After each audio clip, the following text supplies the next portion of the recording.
Or you have to parallelize, but we're not going to talk about that right now. But that's the big thing, making matrices. Now, where else do you have to make matrices?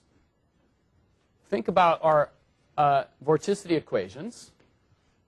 I'm going to go ahead and erase here. There's going to be 3 matrices in this problem.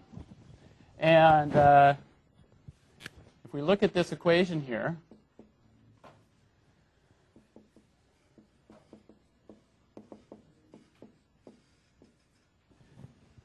ultimately, check it out. We know how to do this now. Because remember, this was just solving for the stream function. Once I get it, right, I could do backslash on that thing, and I get the solution out in MATLAB.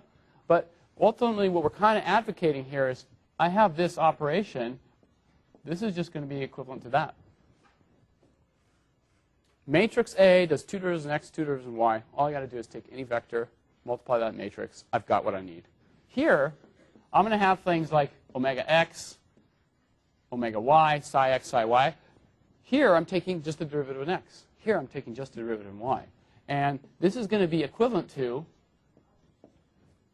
some operation like this.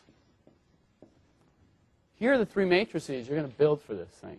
You're going to have one matrix that takes 2 derivatives in x, 2 derivatives in y, constrains periodic boundary conditions. You're going to have a big matrix B that takes a derivative in x, okay, and constrains the boundary conditions.